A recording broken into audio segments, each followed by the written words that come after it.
Okay, good morning, everybody, and welcome to this week's virtual plant clinic. My name is Bill Lester. I'm with University of Florida Extension Service here in Hernando County, and joining me today are my two regular co-hosts, Colby Pitts, who's the Hernando County Florida Friendly Landscape Coordinator. Good Good morning, morning. Colby. How are you? Good morning. I'm doing well. And one of our Master Gardener volunteers, Bernie, that everybody asks about, but he's almost always here. So good morning, Bernie. How you doing? Good morning. I haven't missed very many Thursdays, that's for No. sure. Thanksgiving, but we're closed on Thanksgiving, so I can give you all a heads up right now. We're not going to have a show on Thanksgiving. Oh, that's good because I wasn't going to be here anyway. Okay, I wasn't going to All be right. here either. What do you mean? So. They don't have you a cot set up there, Bernie? No, there are the people that call on holidays. I used to have a business, and I would go in and work on the holidays because, as a general rule, it was quiet and I could get some things done. I have people that would call on Christmas. And I was complaining to my wife one time, and she said, "You really ought to shut up. The reason they call is because they know you're going to be there." And I thought, she's right. So I stopped doing that. But uh, for about 10 years, I got phone calls on every holiday. And it just amazed me that people would even call, that would even think to call. So Yeah, we I get them told here at the office. I think people call on the weekends or on Sundays or middle of the night just to leave a message because they're thinking about that weed in their front yard or the Keeping them up at night. yeah, keeping them up at night, worrying about the buds on their hibiscus falling off, and I better call extension and give them a heads up and leave my name and phone number so that they can get a hold of me, and that's fine. I had a really interesting call this morning. Uh, Gentleman that is dealing in avocados, and the gentleman really knows a lot about avocados. He knew more than I did. Uh, I was barely able to really carry on a conversation with him, but he had taken a bunch of crosses between Mexico race and Guatemalan race avocados, and he just took the seed and stuck them in a pot, left seeds in these pots with all these various crosses through the winter to see which ones would survive. And at the end of uh, the winter season, he still had two plants that were growing, so he had two that would at least survive the cold. So he has grown them out. One of the two ends up producing really big, really tasty fruit, and he now has a cold weather variety uh, avocado with all the good qualities that you want in an avocado, and he believes that it has some commercial uh, possibilities. And at this point, he would like to get with the university and see if they're interested in producing it and making it a viable commercial variety.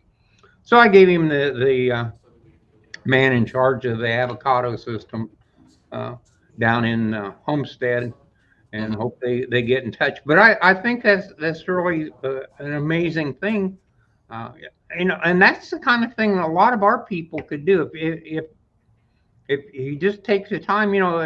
If you're 80 years old, obviously you're probably going to run out of time before it works. But if you're a younger person, uh, middle aged even. Uh, you could do those things at home. You could do some crosses. You could look for different colors in flowers or different sized blooms or uh, Mhm. uh, some fruit that is a little bit bigger or smaller or different color, different taste. Those things are actually within the possibility uh, of so many people, and it just takes dedication. So I'd really like to see somebody doing that, and I think we've got some people that are probably close to being able to do that already. So, just a thought. People do it for a hobby. And obviously, if you're working with a very short-term crop like vegetables, you can come up with some novel varieties, and just backyard gardeners have bred and released and sold to big seed companies new varieties of vegetables. I know that I can't remember who it was or even who it is right now that does the peach breeding program up in Gainesville. You can spend a whole career and only come out with one or two releases. Peaches take a long time to grow from a pit or a flower or cross-pollinated flower all the way up to a producing tree. So it's long-term work. Man, citizen science, just so cool. If you look like throughout the history of scientific discovery and how many things have been discovered by folks just doing it for the love of the game, if you will, just Yep. because they'll find all kinds of stuff. I remember that one of the neat ones, there was like a little girl who was really into shark teeth and discovered a megalodon shark. She's 9 years old. This super important fossil find that was just because some kid wanted to do something. And so, if you have one of those ideas and you have the time and the resources, like, pursue it, because like I said, citizen science is a really big deal. It's a super good thing, I think, to pursue. We have a question. Let me remind everybody else that the reason why we're here is to answer your questions. So please feel free to put in questions, comments, chats, good mornings, whatever it might be in the chat, and we'll do our very best to answer them. Basem says, my eggplants look healthy, but no flowers and no fruits. What do I need to do to make them flowering or fruiting? I know the answer to this. It's a little bit too early for this season. You can start eggplants in the spring, and they grow and they flower, and you get eggplants and you eat lots of eggplants in the spring. When we go into summer, eggplant, it gets too hot for them, and if they do make flowers, they'll fall off. If you can keep your eggplants alive through the summer, sometimes you can, sometimes you don't. Sometimes the insects and diseases beat you and kill your plants. But if you have eggplants growing right now, it needs to cool off a tiny bit more. Days need to get a little bit shorter, but you should, within the next month or so, get a good flush of growth and flowers and fruits and get a good harvest of eggplants coming up. So just have to be patient. If the plants are healthy, you're keeping them fertilized, watered when they need it, not overwatered with all the rain we're getting, but well cared for. You will get eggplants soon, shortly. What is this? Very end of August, within the next month or so. Eggplant's pretty fickle, huh? It's like a lot of, it's a little too hot, too cold, too much water, too little water. It's A probably little bit, and it's funny because tolerances aren't very high. most all those traditional vegetables you can't grow here during the summer. They're all going to die. They're all going to be killed by diseases, insects, scorching hot, blinding rains, everything else. Eggplants are somewhat tropical, so they can survive the summer. I tell people it's not a guarantee, but a lot of people hold them over for the summer, and you won't get a whole lot of eggplants over the summer. But if they're still alive come fall, boom, they love that weather when it starts to cool off just a little bit, and you'll get a second flush of eggplants. Don't try, remember that 99.9% of different various traditional vegetables are annual crops. They don't grow forever. Oak trees can grow for 200 years. A kale plant won't. I saw something on Facebook. Somebody grew kale last winter, said it did great. It grew, harvested kale, kept it going into the spring. I generally tell people by June 15th, or really for those cool season things, by about March 15th, time to cut your losses. Time to get rid of that kale and plant something else. And by June 15th, that needs to go because it's just too hot. Well, they kept their kale going, and now they're upset because their one kale plant is basically rotting out. The stem looks like mush because this is the most horrible weather for trying to grow kale. So your vegetable plant, the goal is not to keep it alive for 10, 20, 30 years. You need to plant it, grow it, keep it healthy, get it up, get it going, get what you're going to consume and eat from it, and then know that it's not easy, but one day you're going to have to just get rid of that plant and move on to something else. So I know it's tough, but that's what you have to do with vegetables.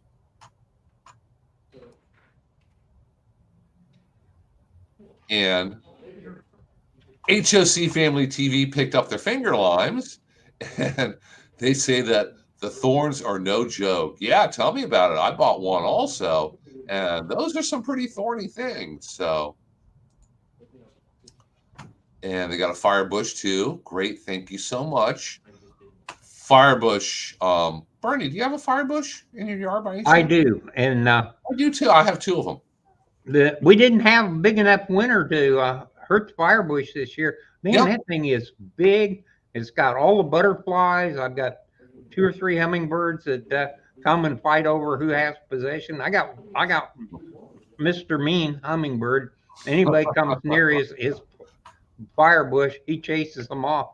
And I'm amazed how fast those things can go. I'm sure that they can go like 200 mile an hour, but as bad do they move. Mm-hmm. Hummingbirds Yeah, we have are a firebush super here at cool. the office, and it really didn't get frozen back this year. And if we hadn't pruned it, it would have completely covered the sidewalk at this point. Just huge. Every pollinator and bee and butterfly and hummingbird in the neighborhood is on it. So firebush is a definite, easy to grow winner when it comes to attracting mostly butterflies. Every butterfly in your neighborhood is going to be in your yard. Yeah, I think firebush probably, if it never gets nailed, is a 10-foot high, 15-foot wide bush. So it's a biggie. And I see that Teresa is on here, and she posted a link to conventional and specialty eggplant varieties in Florida. And there's a lot to choose from. Eggplants aren't like grandma's eggplants, just kind of big and dark purple or black or whatever color they are. They come in lavender and white, and they have the Asian ones, the really long, skinny ones that you don't even need to peel. So a lot of variety with eggplants. I like eggplant. Not everybody does. I like think okra Not a too. fan. Not everybody does. Not a fan. Fried eggplant or fried eggplant is really good. Fried green tomatoes. If you like fried green tomatoes, you probably like eggplant. But my wife doesn't like either, so I don't get them very often. My wife makes really, really good fried green tomatoes. She's got the breading part down perfect. And there's a store not too far from us that pretty much always has green tomatoes. So we don't have them very often, but every once in a while, hey, let's have some green tomatoes. You could invite me over. Yeah. And then we could have okra and eggplant also. We could have Colby over. We'll have a party. I like that idea. Yeah. Yeah, the only problem is we'll have to invite Teresa also. She might start taking video and then share it with everybody on Facebook. So, yes, eggplant parmesan is very, very good. And good morning, Cindy. How are you? Cindy's from Pinellas County. Saw in the news this morning, I think it was yesterday. I think the rains yesterday. And at our house, I really only got a teeny tiny bit of rain, but it was really black and rumbly and looked absolutely horrible for a while. It just kind of skirted around us. And Colby, it probably skirted around you also. You might have gotten a little bit more. It's the same as that situation. It didn't rain much, but I was in Cass Circle, and it from I don't know, right around 5, and it poured. It was gnarly outside. Yeah. Somebody got ping pong ball sized hail yesterday. Oh, goodness. Somewhere in Hillsborough or Pinellas County, I think. Hopefully Cindy didn't get pelted with that. I'm thinking, what do you do with that's like how big is a ping pong ball? About this big. Mm-hmm. Go inside and hope for the best. Yeah. funny enough, I in Sumter County we got hail a few times right around this time of the year. I had a little red Subaru, and my little red Subaru got pelted with hail, dents all over it, and Yeah, yeah. it just so random that I was like, I don't remember this happening very often. But sure enough, the one time I'm not parked under the carport, my car gets Yeah. pelted with hail out of Yeah. nowhere. It doesn't happen very often, but it does happen. So, Back when I had the airport in Indiana, we had one of the people fly an airplane through hail like that. Ooh. Totaled the airplane. I was really amazed that they didn't get killed, didn't break the windshield, but the leading edges of the wing were flat. The leading edges of the tail were flat. The airplane had every piece of it dented. So that was the end of that one. yeah, Cindy didn't get any hail, but she got a lot of lightning. So be careful out there. It's scary stuff. We got lightning for a bit and just a little bit of sprinkling kind of on and off. Not even really enough to water everything that well. Not that I need it. I'm about getting worn out from keeping my grass cut every week or so. We're just going to let it go native and get waist high, I think. You know, It's not it quite waist really high, but needs to be cut about it's every getting up 4 there. days. It's ridiculous. And my place, that's $15 worth of gas to mow the yard. I've let mine get about knee high, and I'm getting a lot of pressure from the other residents in my home, meaning my fiance. She's like on me about mowing. It's like I'm gonna have to do it again in 3 or 4 days, or it's gonna be back to the same, because it's almost like leveled off where it's not. It's got to a point where it's like not shooting up anymore. It's like this is a maintenance height. I'm okay with this, but she's not. It's about to slow down, and you could be nice and offer to show her how to operate a lawnmower. Good exercise. I don't think that goes well for me. Anne Marie says that her olives made it through the hurricane. I guess that was Debbie when it came through. So that's great. I know that they up in North Florida and Southern Georgia, they do grow olives up there. And we can grow them here in Central Florida. Very, very important that you find out what varieties are going to do best in your area first, because there's hundreds and hundreds of varieties of olives. So you want to pick a variety first, go shopping second. Don't just go online or to a store and start getting olives, because they may not do really well where you live. And Teresa, always keeping safety in mind first. University of Florida actually had, no, this is from weather.gov. So the federal government has hail safety rules. Should we have a class on that sometime, Colby? Just go inside. Stay inside. That's what I mean, that one seems pretty simple to me, but maybe there's more to it. Go inside, hope for the best. It'll clear in a bit. You can fit your car in your garage, put it there, and Mm-hmm.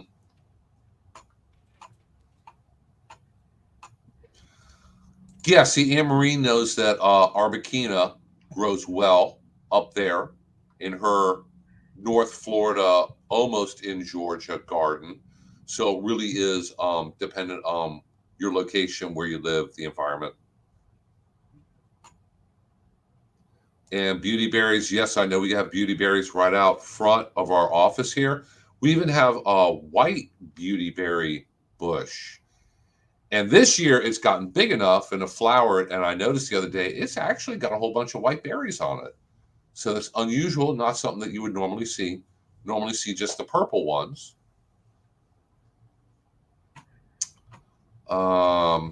And Teresa put a link up here. And if you really want to get more information about olives, University of Florida does have people who have done a lot of research on them over the last couple of years. So they're going to have a number of publications about olive varieties, how to care for them, insect problems, disease problems, how to press them. I don't know anything about pressing olives. Or don't you have to brine them to make If you them? want to eat them, if you're going for the oil, you press them. If you're going to eat them as table olives, then you brine them. We need to plant an olive tree out front so that we can learn how to brine olives. We'll probably we'll pick 3 olives. Let's look up how to brine these.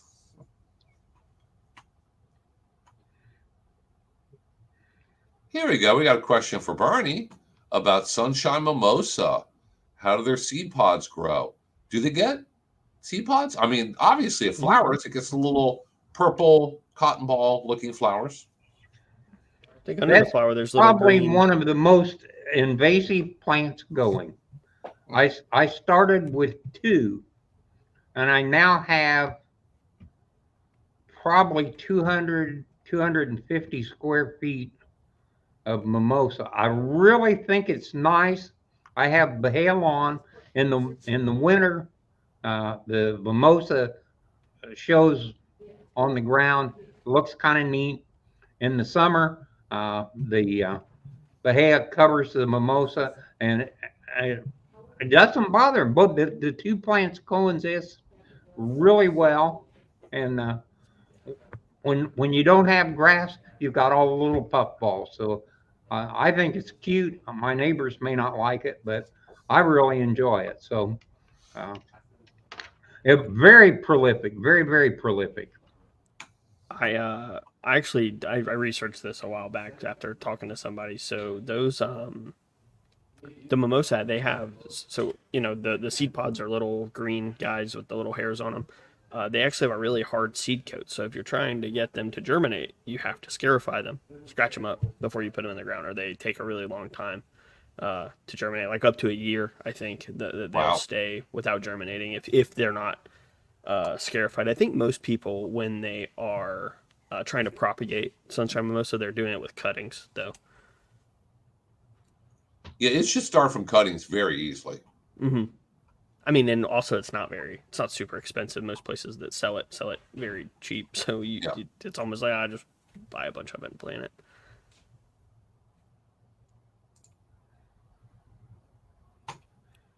I think they grow anywhere in the state. I think that was about olives. So olives can grow. I don't know about the southern part of Florida, but I know that there's just so many different varieties of olives that surely you can find something that's going to grow in your area. Here we go. Alessandra is listening to us from the garden. I know she was on yesterday's class on palm tree basics, as was Barney. So thank you, everybody who tuned into that. I sent the link to the recording out to everybody. Hopefully you got that. And Anne Marie even got an olive press, and you can brine also. She said brining is a lot of work, but they're delicious. Yeah, I love olives. I like olives. Maybe one day I'll get an olive tree. The olive trees. Have you guys ever seen one growing in somebody's yard before? Mm-hmm. They're beautiful trees. They're very attractive. They have silvery green foliage. And the one I saw was a very nice, naturally very nice shape. And it was already old enough where it was up to medium size. I've never seen. It makes a very attractive tree in a landscape. I've never seen them here. I've seen them other places. But is this pretty common? Are people growing these in Hernando County? I've never. I mean, to be honest, I'm not really looking too hard, but there's more than you realize. It's I had some people one time that donated some books, so we went out to pick them up, and they're out in the eastern part of the county. Long driveway, 1/4-mile driveway, lined with olive trees. They were beautiful, and they were a nice size. They were had obviously been there for a while. And the nice part about olive trees is they get to a reasonable size, and they're slow growing. It really looked good. I mean, here's this silvery blue or greenish grayish thing.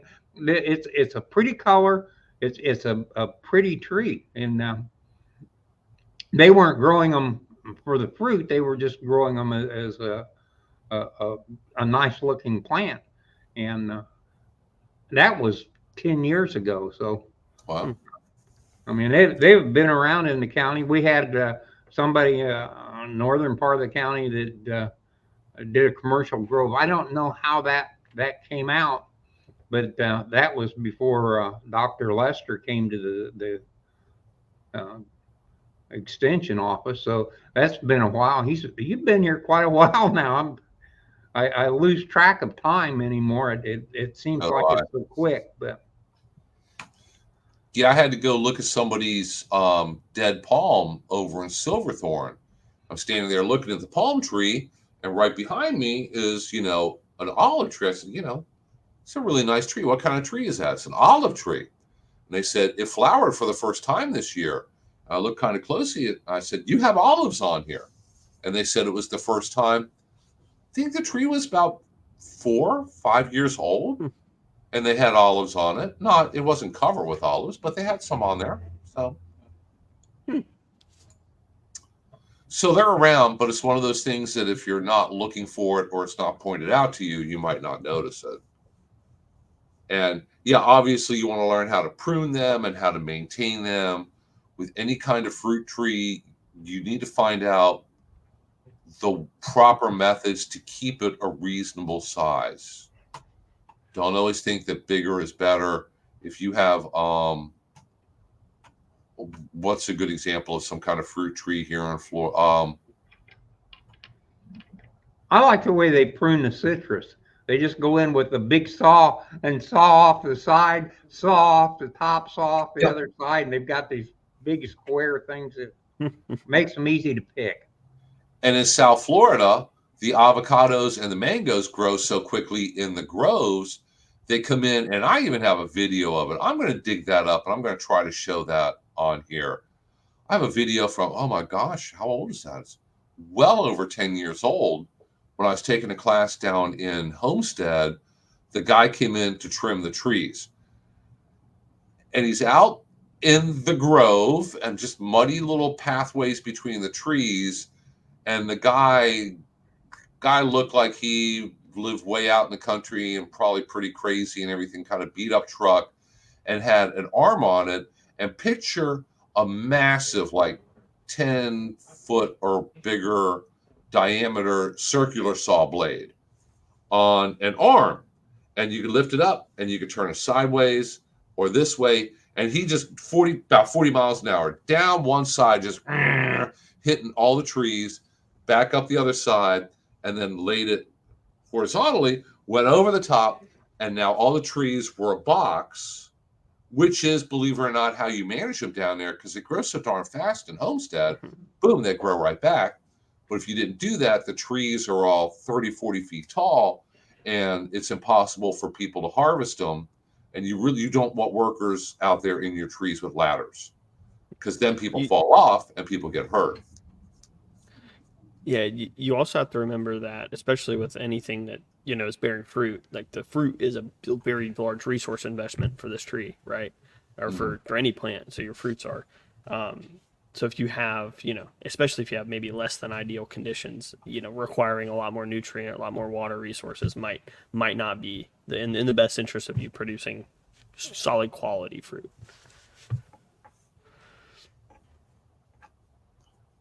Okay, guys, if anybody has any questions or comments, go ahead and put them in the chat.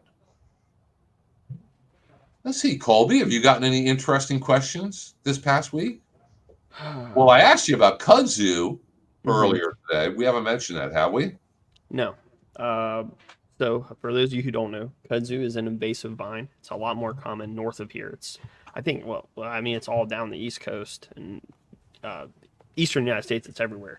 It hasn't quite made its way in that capacity into Central and South Florida, although I think it does exist, but it's super. It's not very common. The majority of it that I've seen is north of Chiefland, but it does exist slightly lower. We have different invasive vine issues here. But you had mentioned that someone said they had it over in Lake County.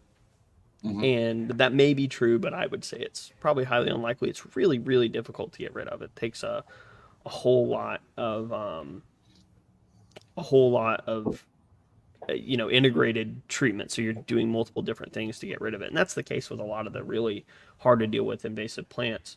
I would like to kind of plug that the website EDD Maps and the FWC I've Got One app. Both those are really good resources for looking at invasive species, seeing what exists where. I've Got One will let you report them, and I think they vet, because you have to take a picture of it. They vet the ones that you put down and that you report, and then that's added to a big database, and your various agencies that are responsible for either treating invasive plants or taking care of invasive animals, they have access to that information. When I was at Swiftmud, if we could see on our like GIS maps that someone reported seeing a Brazilian pepper tree, whatever, in on one of our properties, then we would know to go out to get it. And that it's a really great resource, especially if you're. This is one of those citizen science things, Yeah, it's super beneficial. It is. I went ahead and put a link up to EDD Maps. I call it Ed Maps, and they are reviewed. So it's not your neighbor thinks that they see a tegu lizard and they post it and they just say that there's tegu lizards there. They have experts look over the pictures and they decide, yes, it is. No, it isn't. Oh, I'm sorry, it's really something else.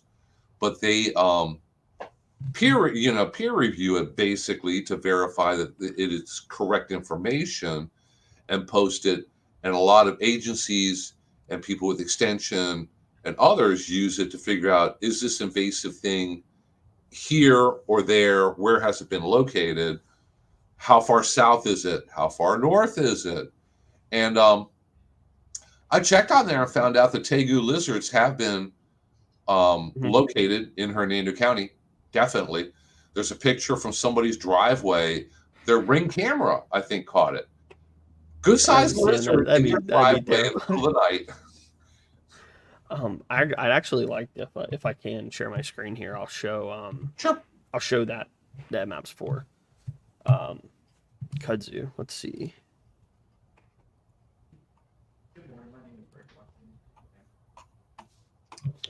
Maybe. Okay. Sharing the screen here is the exact opposite of doing it on Zoom, and it looks like you figured it out. Yeah. So this is the map of all of the distribution of kudzu. So, I mean, we have some people over here in the east or in the west that have seen a sole person in Phoenix, but really this is an eastern United States issue. And you look here, as we zoom in, they'll kind of spread out. But this is all, north of us. These are pretty much concentrated north of us. But you get down into Florida specifically, and it's much more common in the north, less and less so in the south. But then we get down. So that's Pasco. So Hernando County is right here. This is Green Swamp. This is where this person that you spoke to or heard about. This is kind of where they were saying they saw it, but this is our one here in Brooksville, north of 50.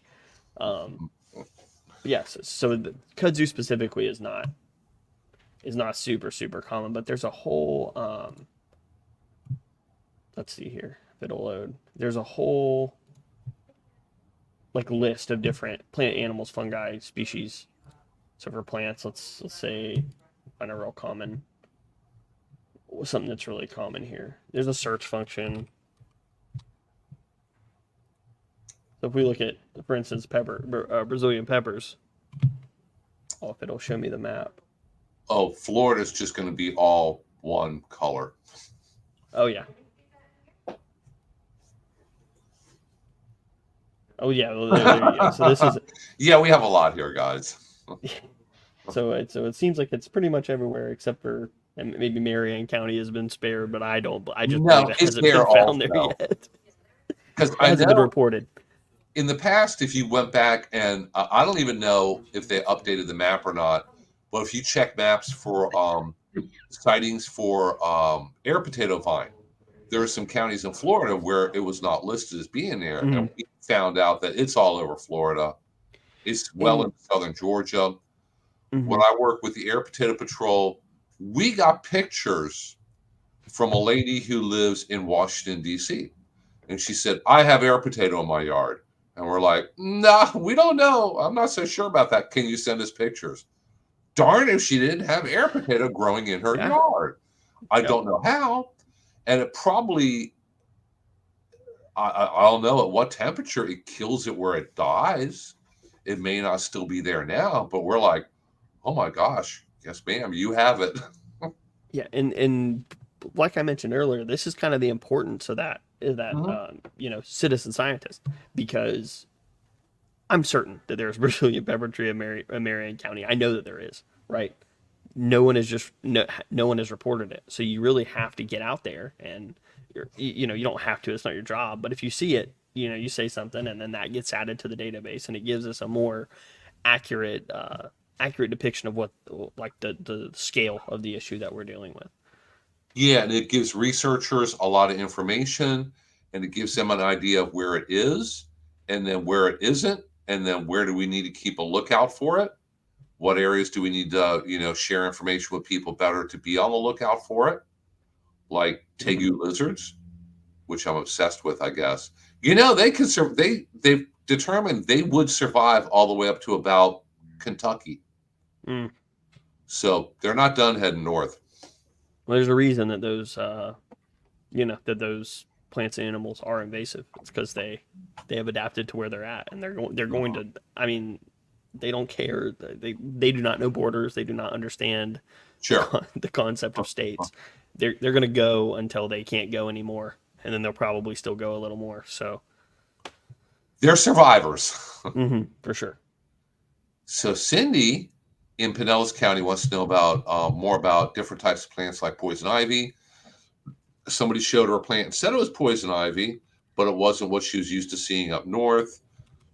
She said, I know the 3 leaves closer to the ground, and then the large vines climbing trees. Do you have poison sumac? And I know that we do in Florida, not a lot, not like up north. Up north in the woods, I remember playing in the woods when I was a kid in Maryland. We had poison ivy and we have poison sumac. I mean, the woods weren't packed with it, but when you're out there enough, you're going to run into it. Here, we have some poison sumac, not a lot, and we do have poison ivy. We have a lot of poison ivy. The interesting thing about the vines are the greenbrier and Virginia creeper are 2 super common vines. They're really, really difficult to get rid of. They have a habit where they grow with nodes across the ground. So, Virginia creeper starts out 20 foot from a tree. It goes 2 feet. It puts down a set of roots. It goes 2 feet. It puts down a set of roots, and on and on. And eventually, it reaches the tree, and man, it takes off, and it's growing up the tree, and you go out and you say, boy, I want to get rid of this. Well, if you spray it, you only kill it back 1 node. If you chop it off, you don't kill anything, and it grows back immediately. So there is no good way to get rid of Virginia creeper. If you start pulling it up, you can pull 20 feet of vine, and where you pull it, you break off the roots, and where the roots are broken off, it starts new plants. So when you get all done, you've ended up with, instead of 1 plant growing up the tree, now you have 8 plants that have made it to your tree and growing up the tree.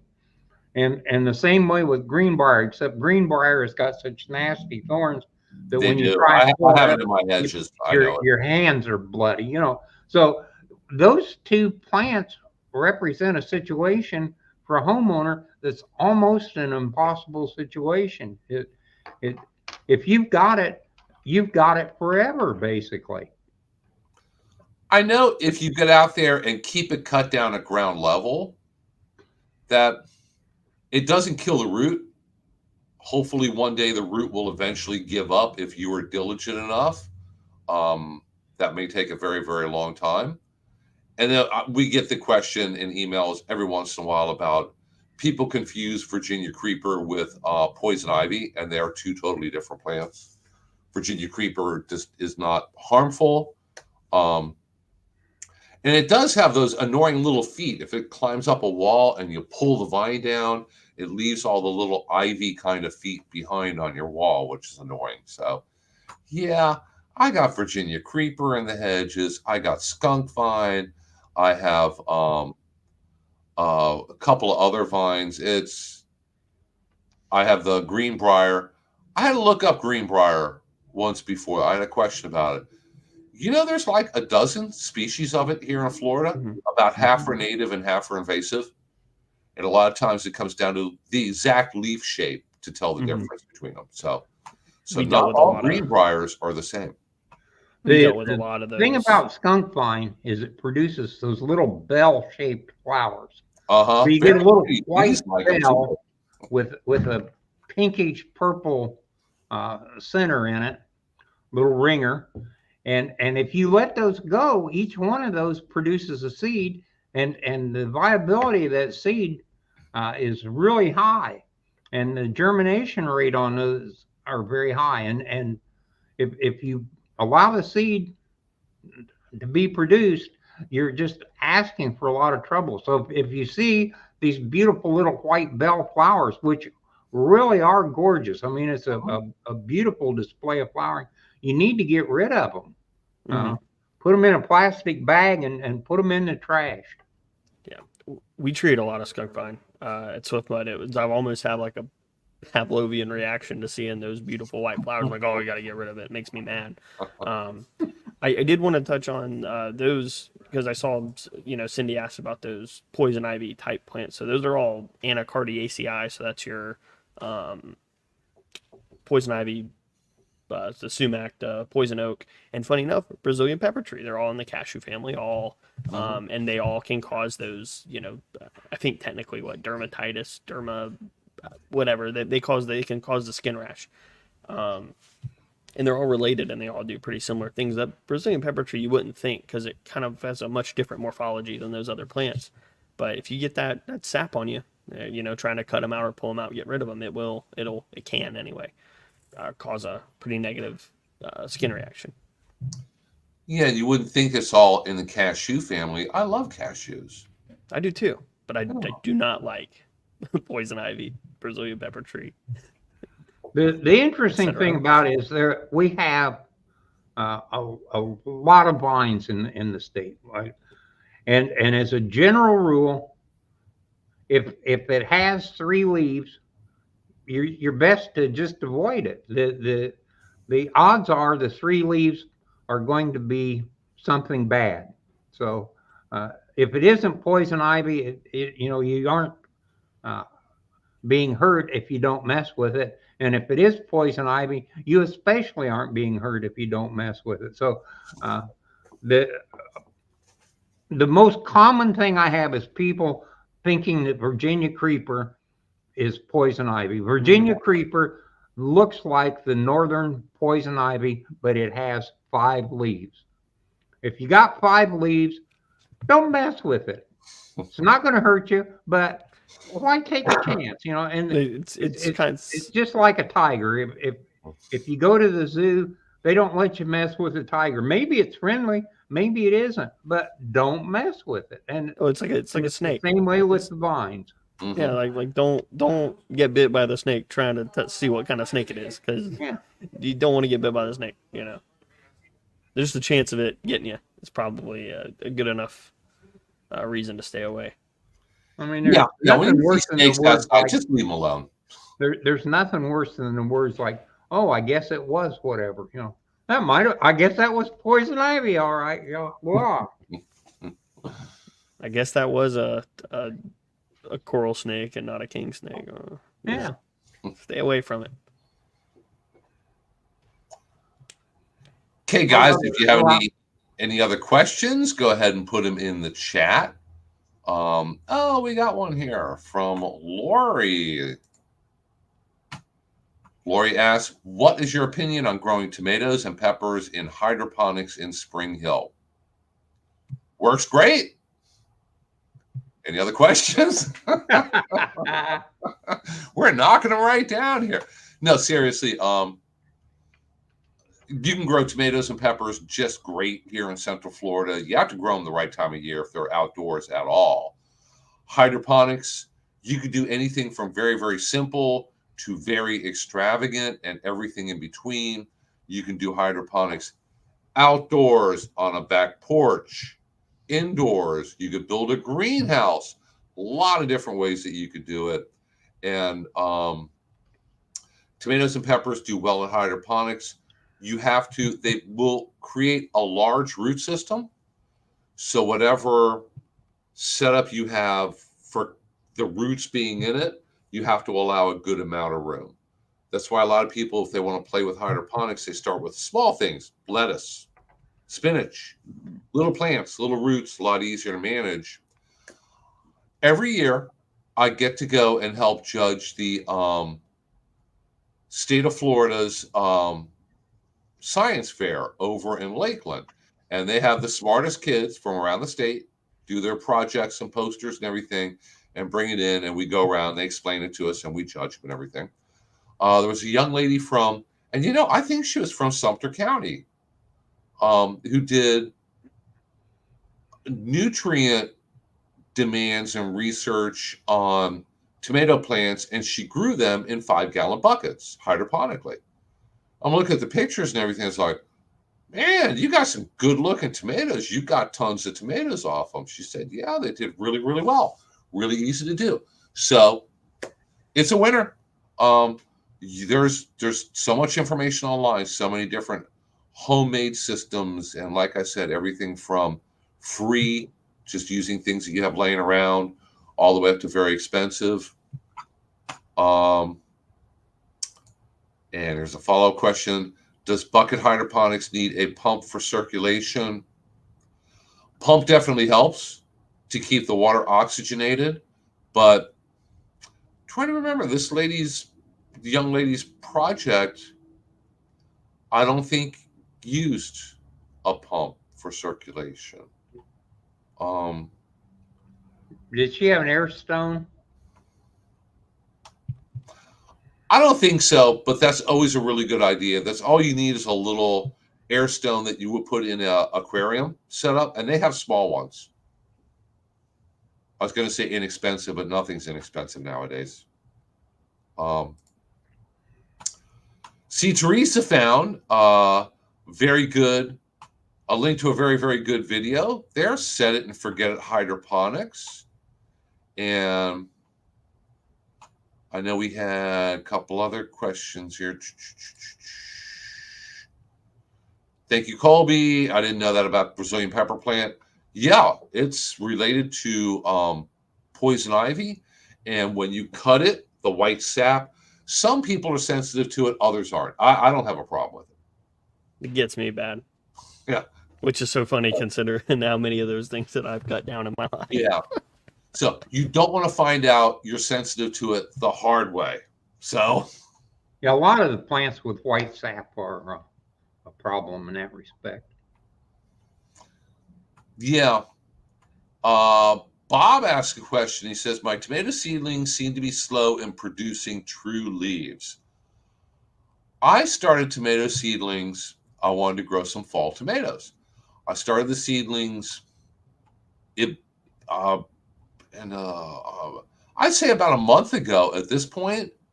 I had the hardest time. It's still really hot outside. And if you put them outside where they're getting sun, the sun has just been really intense this year. Of course, if it's in a spot where it's getting blasted by the afternoon, occasional hail and blinding rainstorms, that's tough on them also. I think this year, depending on how long ago you started those seedlings, it's just been unusually tough this fall getting them started. I'm going to start more because my goal is to work towards staggering different varieties of tomatoes and different numbers of them, either in containers or in the soil, so I can eventually get nonstop tomatoes. I'll always have either cherry tomatoes, Roma tomatoes, some kind of tomatoes. So I won't have to buy tomatoes anymore, and I'll have homegrown ones. I think that if you're really good, you could do that. So maybe 10 months out of the year, you have your own tomatoes. I'm shooting for year round. So aim high, go big or go home. But like I said, that sun is just seems to be unusually intense on a sunny day. You may want to think about starting some more seeds if your first batch is not doing really, really well, or be patient. Tomatoes, little tiny tomato seedlings might still look small in the container you're starting them in, but they outgrow that container very quickly. So you may need to step them up in a larger pots. Um, Boy, Teresa's on the ball now. She's got tips for growing tomatoes here, and timing is everything. And with vegetables, guys, it really is. What was it, 2 weeks ago? The class I had on vegetable gardening basics. If you walked away with nothing else, timing is everything. Right plant, right place at the right time. So looks like we're getting close to that time of day. If anybody is watching this as a recording and you have any other questions, confusion, whatever, feel free to shoot me an email. That is by far the best way to get in touch with me, and send lots and lots and lots of pictures. I tell people there's no such thing as too many pictures. After a certain point, you're going to have to break it up into 10 emails, and people do that. And the more pictures you send of something from different perspectives, the more information it gives us to be able to figure out what your problem is. So you got a problem with the palm tree? Walk way back, take a picture of the whole palm tree, take a picture of the trunk down near the ground, a little bit higher, get there and look up into the canopy, take close-up shots of the leaves. All of it is really, really important to us, because sometimes people will send a picture of an oak tree leaf, one leaf, and they say, what's wrong with my oak tree? We have to ask for more pictures because I don't know what's wrong. A little hard to tell from one leaf. So send lots of pictures. What else we got here? If you would ever like to have Bernie diagnose what your problem is, you can give him a call here on Thursdays. There's our office phone number. Teresa will answer the phone. She'll pass it through to Bernie. So we have a team going on here. Of course, please follow us on Facebook. We come to you pretty much every Thursday on both Facebook Live and on YouTube Live. And our Master Gardeners do have a nursery. Here's the address. It is in Brooksville. It's right off of 41, just behind the Hernando County Fairgrounds. They are there Wednesdays and Saturdays, 8:30 in the morning until 11. Although one day things will cool off and we'll head into winter and they'll be open till noon. But right now they knock off at 11. If you show up at 10:59, they may kick you out because it's really, really hot and they're ready to go. So try to, it's nice. It's nice out there very early in the morning anyway. And if you would like to watch some of our recorded classes, for a number of years now, we've been recording basically every class that we do so people can watch it and benefit from it after the fact, like we do with the virtual plant clinic. If you go to YouTube and up in the little search box, go to Hernando County Government, they have a YouTube channel. And there is a playlist for Florida-friendly landscaping. And there's like over 100 recorded videos on there. And there's one for Hernando County Extension. And I have a lot of classes recorded up there also. And if you want to get a hold of Colby, here is his email, although the best way to get in touch with him or to sign up for a rain barrel class or find out about his classes is just go to his link tree, and it's going to have links to all those different things and more. Yep, we have a rain barrel workshop coming up next month. Currently, the signups are not open yet, but you can sign up for the wait list. I'll send you an email as soon as those open up. Have either one of you heard anything about the solid waste people's mulch program, compost The program? it's going, I think is, but it's not. I don't think it's ready for the public yet. It's ready for me because I'm special. They're still working on it. They're hoping by New Year's or shortly after New Year's to have it available to the public. They're fine tuning their process of making the compost so it finishes up in the time frame they wanted to. They have created a couple of little test piles. That's why I got a baggie right there. And we are helping with soil testing for it. I sent off a sample of the compost to get it tested, and we are going to apply the compost at a couple of Hernando County parks and ball fields and test the soil before, test it again after in 6 months, and see if the compost has had a positive effect on it. So we are working on it. Matter of fact, I get to go out this afternoon and take some soil samples at local parks, and it's probably sunny. Oh yeah, and it's going to be about 200 degrees at 1 o'clock this afternoon. So Yeah, I think that it probably would be good to get a bunch of pine bark mulch and just stash it in a pile somewhere and let it compost itself. Excellent product. Tends to raise the pH or lower the pH a little bit. Provides a lot of organic material, and it's a great product.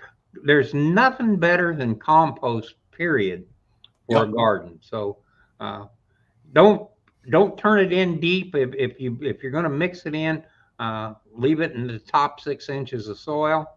Uh, the more, the better. But any amount uh, is super beneficial.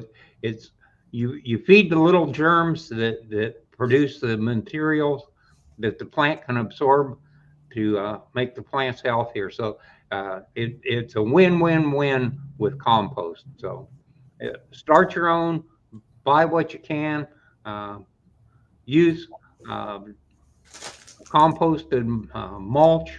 Works great. And one of these days, we're going to have compost available from the solid waste people. So, with that said, everybody should have a great garden. I think that this is the year. I'm not going to do it. I can't bend over to plant the plants anymore.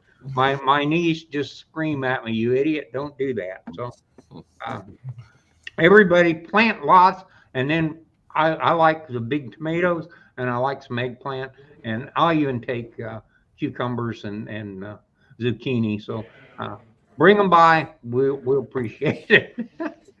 I got some eggplants going, so I'll keep you in mind for those. Okay. I'm growing them in containers with a mixture of potting soil and the county's compost.